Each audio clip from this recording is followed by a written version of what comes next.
Il y a des choses qui n'arrivent que dans les films d'horreur, et d'autres qui se produisent dans la vraie vie et font passer les films pour des comédies. Demandez donc à Guilherme Fontenelle, millionnaire, architecte célèbre, propriétaire de 3 entreprises, 2 villas et d'un ego trop grand pour entrer dans une église.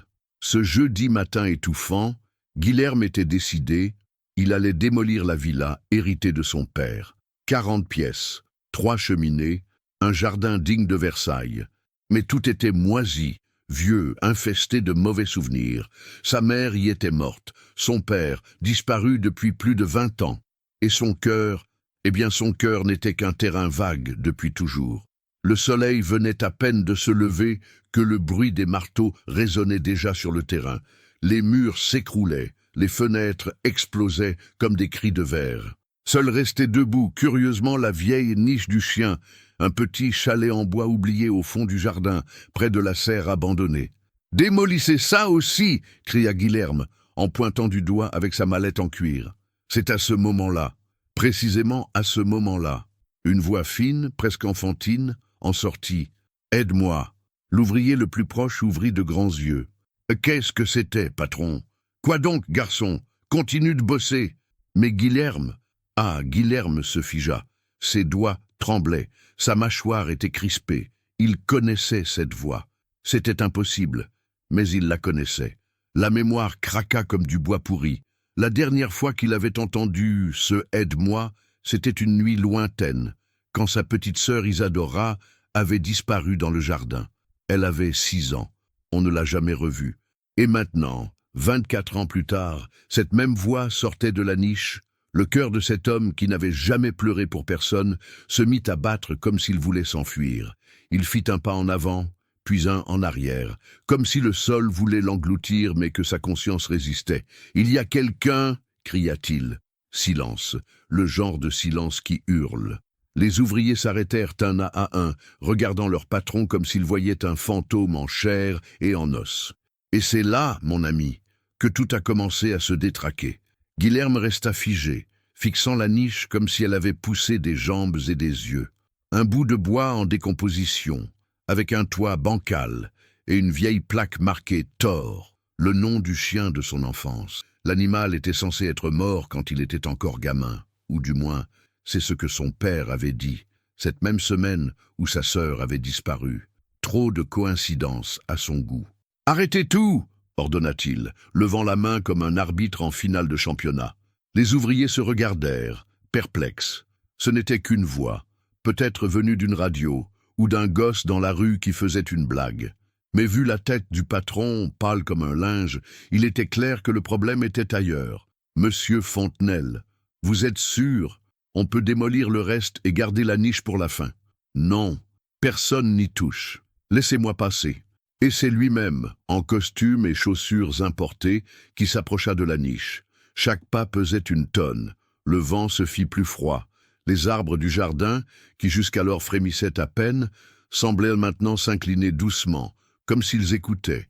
Il s'accroupit, tendit la main vers la poignée rouillée, tourna. Rien. C'est fermé, murmura-t-il, presque soulagé. Mais alors qu'il s'apprêtait à se relever, elle revint. Guilherme. La voix était claire, distincte, aiguë, et surtout, elle l'appelait par son prénom.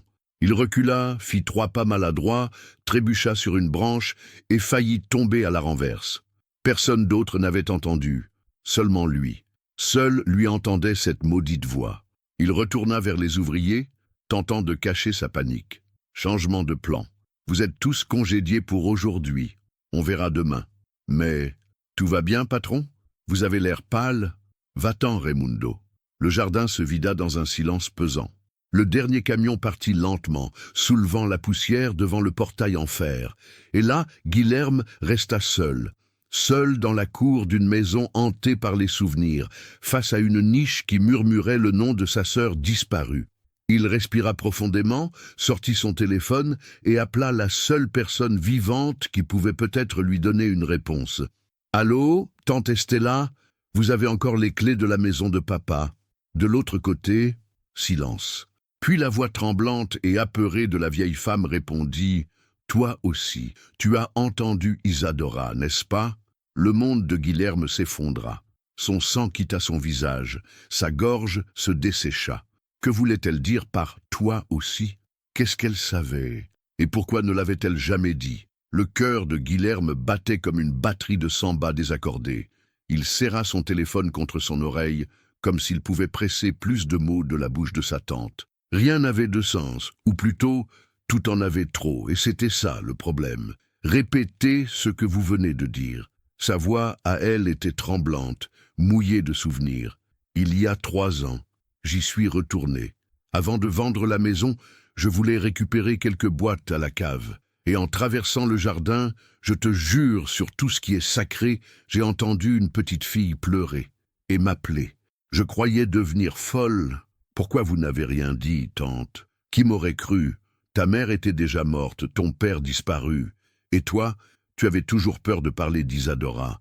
J'en avais assez de passer pour une vieille folle. Je pensais que c'était dans ma tête. Mais maintenant que toi aussi, tu as entendu... Sa voix se brisa. Guilherme raccrocha sans dire au revoir. Son estomac était à l'envers. Il fit 2 pas chancelants jusqu'au banc de pierre près du parterre et s'assit. Il leva les yeux au ciel, mais le ciel semblait lui rendre son regard. Des nuages lourds s'accumulaient lentement, comme si le temps lui-même avait de la mémoire. Il se rappela alors du vieux journal intime de sa mère, rangé dans une des armoires scellées à l'étage. Il évitait cette pièce. Odeur de naphtaline, tapis moisi et cette impression constante d'être observé, comme si le temps s'était arrêté à l'instant où Isadora avait disparu. Il entra dans la maison. Chaque pas faisait gémir le parquet, comme un cri d'appel à l'aide. Il monta les escaliers avec la précaution de quelqu'un portant de la dynamite. Arrivé dans la chambre de sa mère, l'odeur le frappa comme une gifle d'enfance. Parfum ancien, talc de bébé et un léger parfum de bougie consumée sans qu'aucune bougie ne soit allumée. Au fond de l'armoire, enveloppé dans un mouchoir en dentelle, il le trouva. Le journal, couverture en cuir délavé, 3 fleurs séchées entre les pages et une dédicace écrite d'une main soignée. À ma petite papillon, qui s'est envolée trop tôt. La main de Guilherme tremblait. Il tourna les pages avec rage, désespoir, peur, jusqu'à tomber sur une page arrachée, recollée avec du ruban adhésif. Là, en lettres floues de larmes, on lisait « 19 septembre 1999 ». Je l'ai entendu, encore, sa voix, dans le jardin, dans la niche. Comment est-ce possible? Et s'il avait menti? Et si elle était encore... Il laissa tomber le journal par terre. Encore cette niche, encore cette voix. C'était ça, quelque chose dans cet endroit. Ne laissez pas la petite reposer. Ou pire, ne la laissez pas sortir. Il redescendit en courant. Il n'avait plus peur de paraître fou. Sa peur maintenant était autre. C'était d'avoir ignoré pendant toutes ces années ce qui aurait peut-être pu être évité. Si Isadora était vivante, si quelqu'un l'avait enfermée là, alors il n'était pas seulement une victime. Il était complice du silence. Il revint au jardin. Le vent s'était arrêté. La nature retenait son souffle. Il s'agenouilla devant la niche et, sans réfléchir, frappa le bois de toutes ses forces. « Isadora !» Pas de réponse, juste un craquement sec, comme si quelque chose s'était fissuré à l'intérieur. Ce craquement sourd, venu de la niche, résonna plus profondément que Guilherme ne l'aurait cru. Ce n'était pas du bois qui cédait, c'était plus grave, plus dense, comme si quelque chose de longtemps enfoui avait été réveillé. Il s'agenouilla, colla son oreille contre la paroi de la niche et attendit. Rien. Mais dans ce silence étouffant, il y avait plus que l'absence de son, il y avait une présence. Le genre de présence qui vous hérisse la nuque sans vous toucher, qui vous serre la poitrine sans vous étreindre. Le genre de présence qui vit là où le temps s'est arrêté. Sans perdre de temps, il courut jusqu'au vieil abri à outils. Il attrapa une petite masse et revint vers la niche avec des pas décidés. Elle ne semblait plus fragile, ni abandonnée. Elle paraissait vivante et effrayée, comme un enfant acculé dans un coin sombre. S'il y a quelque chose là-dedans, ça va sortir maintenant. Il frappa le flanc de la niche. Le bois craqua, se fendit, éclata en échardes. En 2 coups supplémentaires, il ouvrit un trou assez grand pour voir à l'intérieur. La lumière du soleil déchira l'obscurité, la poussière dansa dans l'air, les toiles d'araignée frémirent, et puis il vit. Au fond de la niche, couvert de feuilles mortes, il y avait quelque chose enveloppé dans une couverture d'enfant, délavée, rose, avec des dessins de papillons. La même couverture dans laquelle sa sœur dormait bébé. La mémoire transperça son âme comme un clou rouillé. Il s'approcha, le cœur battant à tout rompre, tira doucement. Sous la couverture, des os, petits, frêles, clairement ceux d'un enfant. Et à côté, un ourson en peluche borgne. Le nom brodé sur la poitrine, Isa. Guilherme poussa un cri étouffé. Tomba à genoux, le monde tourna autour de lui. C'était sa sœur? Non, ce n'était pas possible. Il faudrait une analyse ADN. Mais son cœur, lui, savait. Ce n'était pas un simple corps. C'était un cri, une demande d'aide figée dans le temps. Il se releva en titubant, la couverture dans les bras, comme s'il portait un bébé endormi. Il appela la police, puis tante Stella. Je l'ai trouvée. Elle était là. Tout ce temps, là. De l'autre côté, la vieille tante éclata en sanglots. Mon Dieu, je savais qu'il y avait quelque chose de louche. Ton père, il n'a plus jamais été le même après cette nuit-là. Guilherme se figea. Comment ça, mon père? Il m'a interdit de te dire quoi que ce soit. Il a dit que la petite avait fugué, que vous vous étiez disputés. Mais je savais que c'était un mensonge. Je le savais. La ligne coupa. Guilherme leva les yeux au ciel. Les nuages s'étaient refermés. Un tonnerre lointain déchira le silence.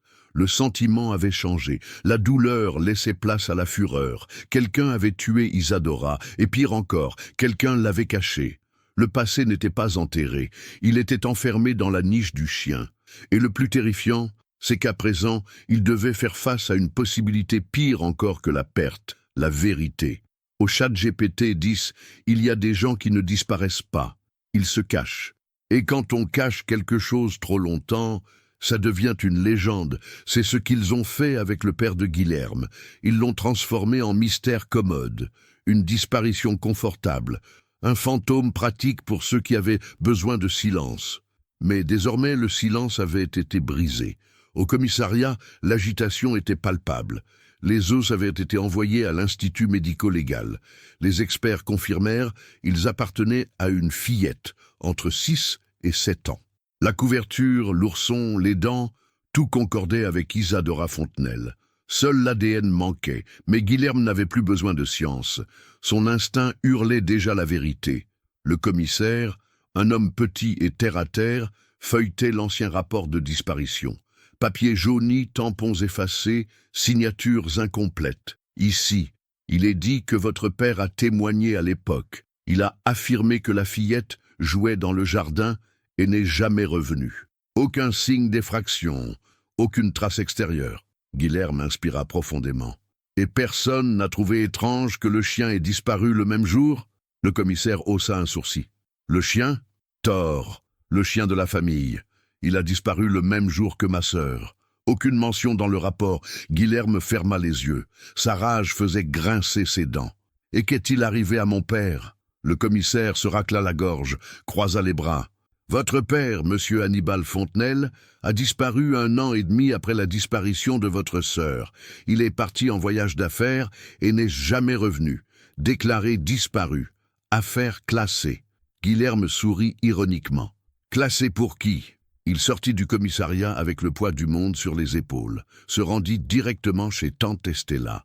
La vieille femme l'accueillit en chemise de nuit, les yeux gonflés de larmes et de honte. La maison sentait les médicaments et les regrets. Ils s'assirent dans le salon. Elle serrait un chapelet entre ses mains tremblantes. « Tu veux savoir ce que je sais, n'est-ce pas ?»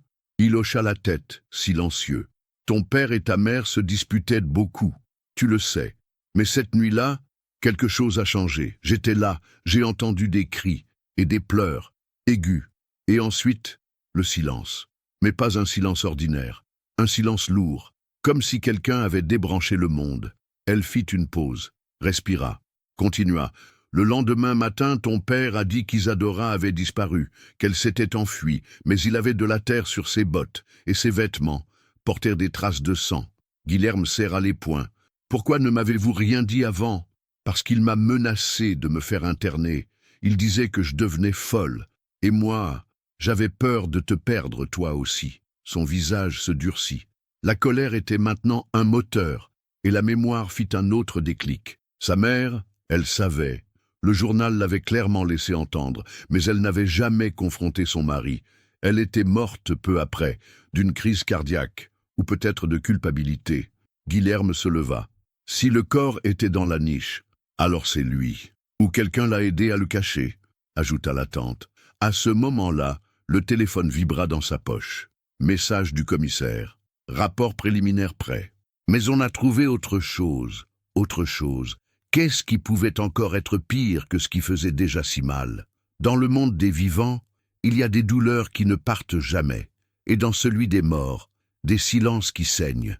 Guilherme marchait vers le commissariat comme on va à un enterrement sans cercueil, ou pire, avec un cercueil trop ouvert pour que le passé puisse y reposer. Arrivé là-bas, le commissaire l'attendait déjà avec un visage de quelqu'un qui a découvert ce qu'il ne voulait pas savoir. On a trouvé plus que des os. Sur la table, une petite boîte scellée, étiquetée par l'IML. À côté, un rapport préliminaire. Et un petit sachet contenant 2 objets, une dent de lait et un collier en argent avec un pendentif en forme d'étoile. Guilherme le reconnut immédiatement. Ce collier appartenait à Isadora. Je lui ai offert pour son anniversaire le dernier avant. La dent était coincée dans le bois, au fond de la niche, et le collier était enterré avec un bout de tissu et des mèches de cheveux. Le commissaire ouvrit le dossier avec précaution. L'expertise a trouvé des fibres humaines entre les planches de la structure. Quelqu'un a enfermé cette enfant vivante et l'a laissée mourir. Guilherme sentit l'air quitter ses poumons. C'était pire qu'il ne l'imaginait. Sa sœur n'avait pas seulement été tuée, elle avait été oubliée, enfermée, réduite au silence. « Qu'est-ce que ça veut dire ?» murmura-t-il. « Ça veut dire que ce n'était pas un accident, ni une disparition. C'était un homicide, qualifié et aggravé. » Le silence s'installa, dense, poisseux, mais le commissaire poursuivit. « Une dernière chose, un des cheveux retrouvés correspond à ceux de votre père. On a comparé avec une vieille brosse à cheveux conservée comme pièce dans le dossier de sa disparition. » Guilherme serra la mâchoire. « Donc il était là, au minimum, après le crime. Ou pendant ?» conclut le commissaire, froidement. La tête de Guilherme tournait. Le sol semblait fuir sous ses pieds, mais il ne pleurait pas, pas encore. Les larmes étaient là, coincées entre ses dents, attendant le bon moment pour sortir. Il quitta le commissariat sans se retourner, se rendit à la villa, s'arrêta dans le jardin, s'adossa à la vieille niche désormais détruite et regarda le trou dans le sol. Une tombe, sans pierre, sans prière, mais maintenant, avec une histoire. Il s'assit sur l'herbe. Le vent passait entre les arbres comme s'il murmurait des noms que personne n'osait dire. Dans sa paume, le collier de sa sœur, le métal encore chaud, comme un cœur. Et là, pour la première fois depuis des décennies, Guilherme pleura. Pas par peur, ni par tristesse, mais de rage. Parce qu'il savait que ce n'était pas fini. Si son père avait disparu, c'est que quelqu'un l'avait aidé. Et maintenant, le nom qui résonnait dans sa tête avec force, c'était un autre. Raimundo, le jardinier de la famille, celui qui vivait encore en ville, celui qui était présent le matin de la disparition, avec de la terre sous les ongles. Guilherme ne dormit pas cette nuit-là, et ce n'était pas un deuil qui l'empêchait de fermer l'œil, c'était la vigilance d'un chasseur. Tandis que la ville éteignait ses lumières, lui rallumait la flamme de la méfiance. Il revisita mentalement tous les visages qui tournaient autour de la villa à l'époque. Mais un seul nom résonnait comme un marteau sur de la ferraille rouillée. Raimundo. Raimundo Bento, jardinier de la famille depuis plus de 30 ans. Dévoué, silencieux, toujours avec son chapeau de paille et ses bottes sales. Guilherme se rappelait, enfant, le voir tailler les rosiers, pendant que lui et Isadora couraient dans le jardin. Il se souvenait aussi du regard dur du vieux, surtout lorsque la fillette s'approchait de la serre. Les années avaient repassé, mais Raimundo n'avait jamais quitté la ville. Il vivait dans une petite maison au bout du quartier des Oliveiras, près de la voie ferrée, et c'est là que Guilherme se rendit, sans prévenir, sans réfléchir. Le portail était entrouvert. Un aboiement rauque se fit entendre à l'intérieur. Un vieux chien maigre, enchaîné à la véranda. Guilherme monta les marches de bois pourri, frappa à la porte. Silence. Raimundo, c'est moi, Guilherme Fontenelle. Toujours rien. Il faut qu'on parle. La porte s'ouvrit lentement. De l'autre côté, Raimundo semblait plus vieux que la maison elle-même. Une peau tannée par le soleil, des yeux petits, pleins de souvenirs. Sa main tremblait sur la poignée. « Je savais que tu viendrais. » Sa voix sortit comme s'il mâchait du verre brisé. « Vous le saviez ?» La niche. Quand j'ai vu à la télé qu'ils avaient trouvé, j'ai su que ça n'allait pas tarder. Ils entrèrent. La pièce sentait l'huile et la poussière. Au mur, un cadre de la Vierge Marie avec une bougie fondue au sol. Vous saviez qu'elle était là? Raimundo ne répondit pas. Il alla s'asseoir dans un vieux fauteuil à bascule et fixa le vide. « J'étais qu'un employé, monsieur, mais je voyais tout. Votre père, il a changé après la mort de votre mère. Ma mère est morte 2 ans après Isadora. Oui, mais elle mourait déjà de l'intérieur bien avant. » Guilherme s'approcha, les yeux rivés sur le vieil homme. « Dites-moi ce qui s'est passé cette nuit-là. » Raimundo ferma les yeux. La petite ne voulait pas entrer. Elle pleurait. Elle disait que son père lui avait crié dessus. Moi aussi, je l'ai entendu. Et je l'ai vu l'emmener de force dans le jardin. Mais moi, je n'ai rien fait. J'ai fait semblant de ne rien voir. J'avais peur. C'était un homme important, puissant et malade. Malade comment? Le vieux prit une profonde inspiration. Je l'ai entendu dire à la fillette qu'elle avait le mal de sa mère, qu'elle devait être enfermée pour ne pas le transmettre. C'est de la folie, folie ou excuse de lâche. Guilherme baissa la tête. Sa poitrine brûlait. Chaque mot était une pelletée de terre sur un souvenir heureux. Vous l'avez aidé à cacher le corps? J'ai aidé à me taire. C'est presque pareil. Le silence s'installa, lourd. Mais pourquoi? Pourquoi personne n'a rien fait? Raimundo le regarda, les yeux humides. Parce que dans cette maison, la vérité a toujours été enterrée sous les fleurs. Et moi, j'étais juste un lâche de plus, avec peur de perdre mon emploi. Mais j'ai gardé quelque chose. Il se leva lentement, alla jusqu'à une armoire et en sortit une boîte à chaussures. Il la tendit à Guilherme. « Tout est là, lettres, petits mots de votre sœur et une cassette. Elle l'a enregistrée avant de disparaître. » Guilherme sentit sa main trembler. Là, dans ces feuilles jaunies, se trouvait ce que personne n'avait jamais osé entendre. Mais maintenant, il allait écouter, de la bouche même de sa sœur. Le magnétophone était ancien, du genre qu'on utilisait dans les classes dans les années 90. Noir, avec des boutons durs et une cassette un peu froissée. Guilherme le tenait comme un artefact sacré, ou une bombe prête à exploser. Dans le salon de Raimundo, aux murs imprégnés de moisis et de remords, il appuya sur « lecture » sans un mot. Un grésillement envahit la pièce. Puis la voix d'un enfant. « Salut, c'est moi, Isa. » La gorge de Guilherme se noua. C'était sa voix, vivante, pure, comme si elle était là, assise sur le tapis, son ourson dans les bras. Si quelqu'un écoute ça un jour, c'est que j'ai réussi à le cacher. Et que tu l'as trouvé. Je voulais juste dire que j'ai peur. Peur de papa. Il se fâche quand je parle à maman. Il dit que maman est morte à cause de moi.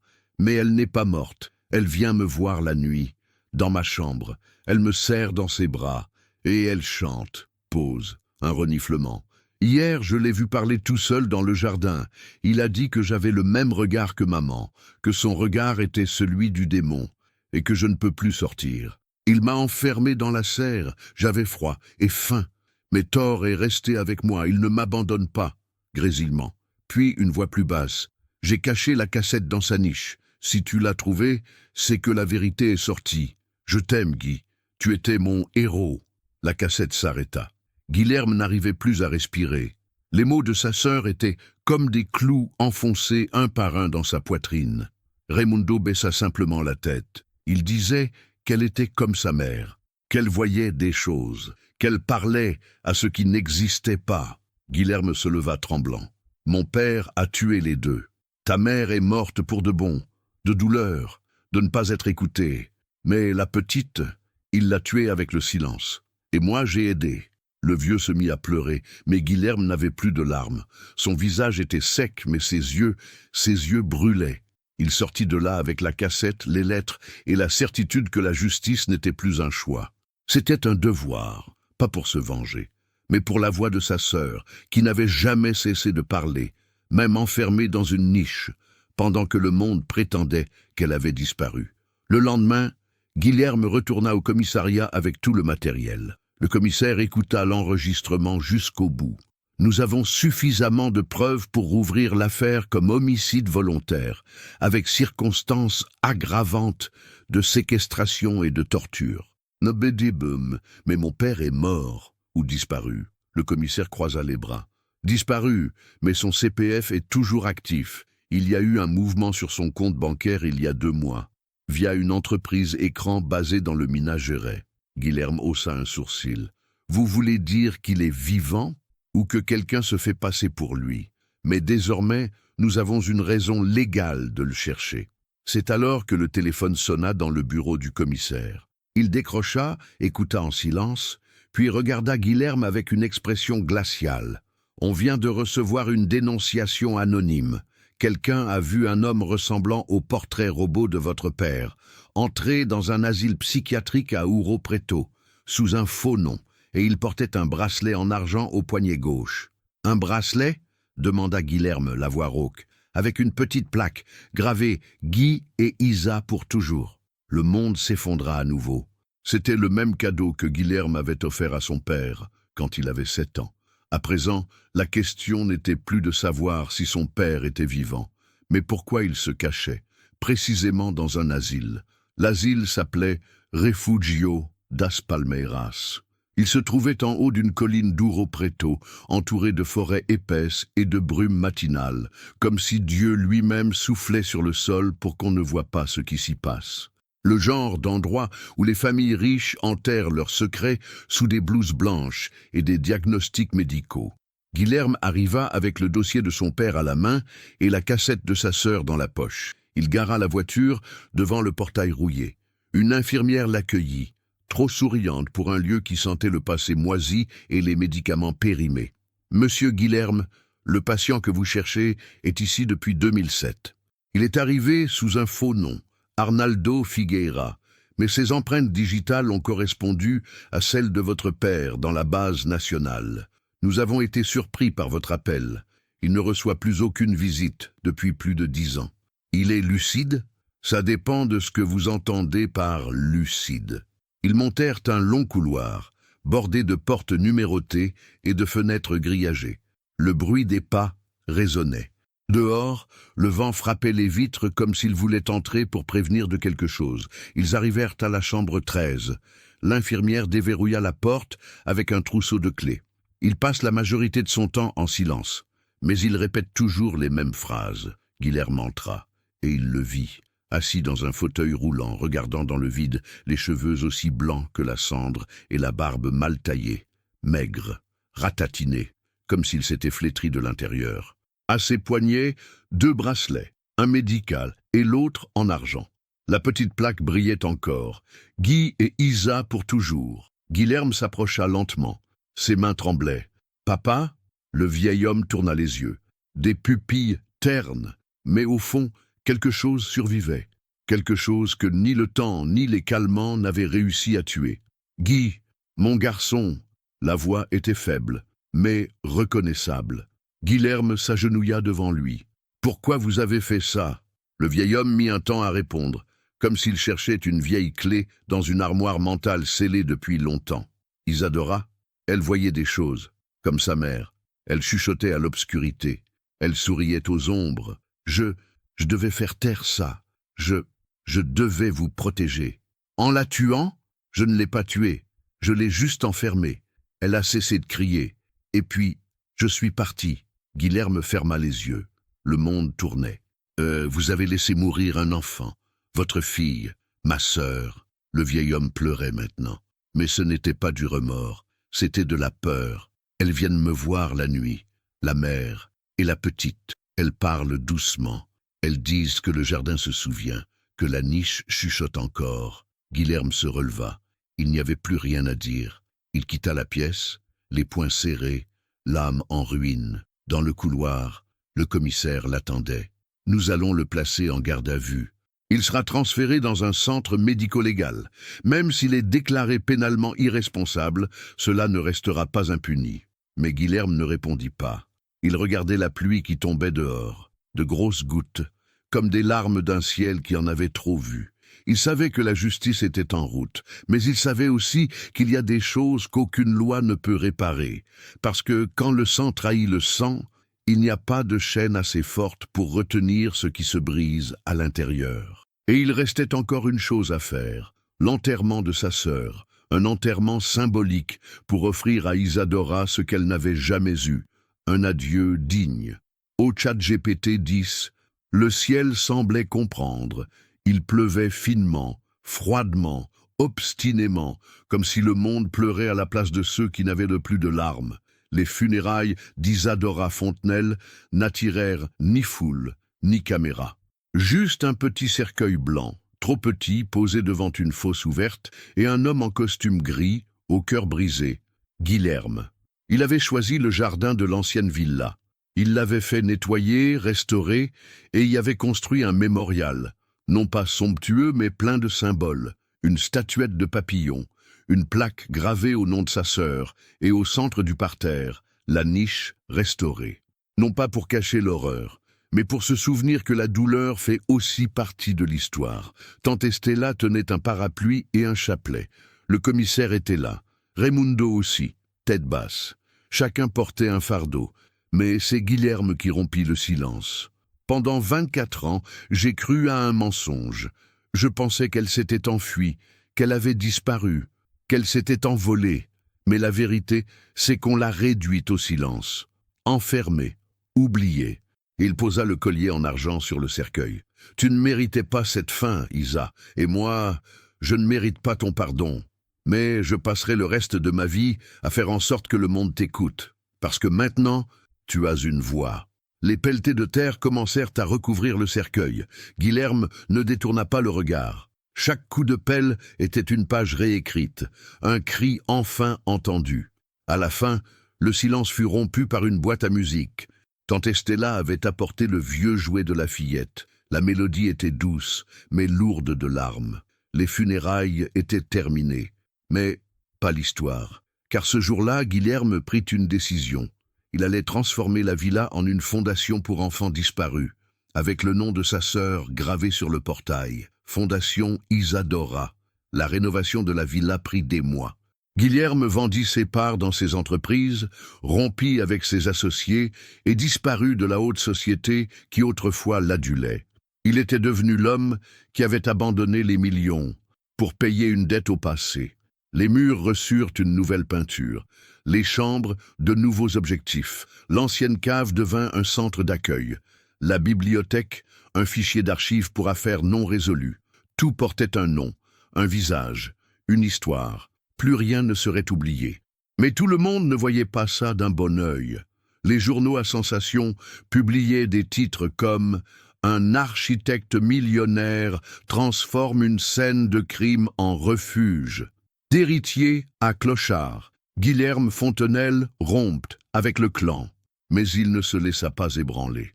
La fondation avait déjà sauvé 3 enfants, et chacun d'eux l'appelait Tonton Guy. Ça faisait mal, mais c'était une douleur qui avait du sens. Un jour, il reçut une lettre anonyme, sans expéditeur, papier ancien, odeur de tabac. Elle n'a pas été la seule. Ton père voyait le mal partout, cherche au fond de la serre, là où même les racines ne poussaient plus. Guilherme serra les dents. Encore des secrets? Il descendit au jardin, ouvrit la trappe de l'ancienne serre. En bas, la cave en pierre, une aile qu'il n'avait jamais eu le courage d'explorer. Au fond, il trouva des restes de jouets et une caisse en bois griffé. La boîte était vide, mais du sang séché couvrait le couvercle. Et à l'intérieur, une photo déchirée, 4 enfants. L'un d'eux n'était ni de la famille, ni un voisin, ni reconnu. La question revenait, plus forte. Combien d'autres? Les investigations reprirent de plus belle. Guilherme remit la photo au commissaire, avec la cassette d'Isadora, la lettre anonyme et tout ce qui avait été découvert. La presse commença à soupçonner que l'architecte bienfaiteur était au centre d'une affaire bien plus vaste. Une affaire qui sentait le réseau. Un réseau de silence, avec des noms puissants derrière. Tante Estella reçut des menaces, Raimundo disparut, et la fondation fut la cible d'une tentative d'incendie. C'était personnel et profond. Une nuit, Guilherme fut réveillé par un cri venant du jardin. Une des enfants hébergés, une fillette de 8 ans, était en état de choc, pointant du doigt le parterre. Il y avait une dame, avec des cheveux noirs. Elle m'a dit « Ne le laisse pas revenir ». La peur s'installa dans la maison. Mais Guilherme ne recula pas. Il alla dans les archives, fouilla dans les dossiers de son père et découvrit que le vieux Annibal Fontenelle avait déjà été secrètement accusé d'abus. En 1983, l'affaire avait été classée, disparue, comme tout ce qui menaçait les puissants. La fillette sur la photo était la fille d'une ancienne employée de la maison, disparue, elle aussi, une de plus. Le passé ne faisait pas que crier. Il frappait à la porte, et cette fois, Guilherme allait ouvrir. La villa commença à changer, pas dans sa structure, mais dans son âme. Des portes claquaient toutes seules, des lumières clignotaient, des enfants pleuraient sans raison. Mais Guilherme savait, ce n'était pas du surnaturel, c'était de la mémoire. La mémoire a une odeur, un son, une présence, et dans cette maison, la mémoire faisait encore mal. Il décida alors de convoquer une conférence de presse. Là, dans le jardin, devant les caméras, il raconta tout, sur son père, sur sa sœur, sur les enfants. Et à la fin, il dit « Si cette maison est détruite, on effacera la douleur qu'elle porte, mais si elle reste debout, chaque mur rappellera ceux qu'on a réduits au silence. » Le lendemain, il reçut une enveloppe. À l'intérieur, les noms de 3 autres enfants disparus, et en bas de page, une signature, R. Raimundo était encore vivant, et il en savait plus qu'il ne disait. On retrouva Raimundo dans une ville voisine, malade, rongé par le remords. Avant de mourir, il écrivit une lettre à Guilherme. Ce n'était pas que ton père, il y avait d'autres gens qui venaient, des gens qui payaient pour voir. J'ai tout vu, mais je n'ai rien dit. Il y avait des politiciens, des juges, des gens que tu saluais à la messe. Moi j'étais juste le jardinier, mais j'ai enterré plus d'un secret dans cette terre. La lettre fut ajoutée à l'enquête. Guilherme s'assit devant la cheminée de la fondation, tandis que les enfants dormaient à l'étage. Le feu crépitait, les souvenirs brûlaient, il comprit. L'histoire de sa sœur n'était que la pointe de l'iceberg, mais même s'il ne découvrait jamais tous les noms, il avait déjà commencé à réécrire la fin. La vie a parfois des contes qui ne se ferment jamais. Parfois la douleur dure trop longtemps et la justice arrive en retard, avec une canne traînant des pieds, mais elle arrive. Et quand elle arrive, même si elle ne ramène pas ce qu'on a perdu, elle éclaire au moins ce qui est resté trop longtemps dans l'ombre. La Fondation Isadora fêtait ses 5 ans. Le jardin de l'ancienne villa, celui-là même où la niche gardait le cri d'une fillette oubliée, fleurissait comme jamais. Un couloir de lavande menait jusqu'au mémorial, où des centaines de noms étaient gravés sur des plaques de pierre. Des noms d'enfants retrouvés, d'autres sans visage. Mais tous rappelés à la mémoire. Guilherme, les cheveux grisonnants et la démarche apaisée, marchait entre les arbres appalants. Il n'était plus l'homme rongé par la culpabilité. C'était un autre. Quelqu'un qui n'avait pas oublié la douleur, mais qui avait décidé de marcher avec elle, sans la laisser le dévorer. Il s'assit sur le banc de pierre face à la niche restaurée. Des enfants jouaient tout autour, des voix, des rires, la vie. Il sortit de sa poche le vieux magnétophone. Appuya une dernière fois sur play. La voix de sa sœur revint, douce et courageuse. « Si tu as trouvé cette cassette, c'est que tu m'as écouté. Je t'aime, Guy, tu étais mon héros. » Il ferma les yeux, sourit avec l'âme. La brise passa entre les feuilles, comme une caresse. « Je n'ai pas été ton héros, Isa. C'est toi qui as été la mienne. » Là, assis à l'endroit même où tout avait commencé, il écrivit dans son carnet « Cette maison a été une prison, une tombe. Aujourd'hui, elle est un refuge. Elle a servi à faire taire. Aujourd'hui, elle sert à écouter. Ce que la douleur a détruit, la mémoire l'a reconstruit. Et si un jour on efface mon nom, qu'on n'efface jamais le courage d'une petite fille qui, même enfermée dans une niche, n'a jamais cessé de parler. » En refermant son carnet, une petite fille autresse courut vers lui. « Tonton Guy, viens voir le dessin que j'ai fait. » Il se leva, lentement, mais entier. Il prit la main de la fillette et marcha avec elle jusqu'à la véranda de la fondation. Accroché au mur, le dessin, une niche, un jardin, et deux silhouettes se tenant la main, un grand garçon et une fillette en robe rose, avec des ailes de papillon. Guilherme sourit. Le passé ne pouvait être changé, mais l'avenir, oui, et sur ce bout de terre où un jour on avait crié sans être entendu. Maintenant, on n'entendait plus que le son de la vie. Bouc, il y a des gens qui naissent invisibles, mais qui ne sont pas nés pour rester effacés. Et toi, dis-moi ce que tu as pensé de cette histoire. Laisse ton commentaire ici en bas, ton petit pouce bleu pour soutenir la chaîne, et abonne-toi pour ne pas rater d'autres histoires aussi fortes que celle-ci. À la prochaine, de ton Papy Riche.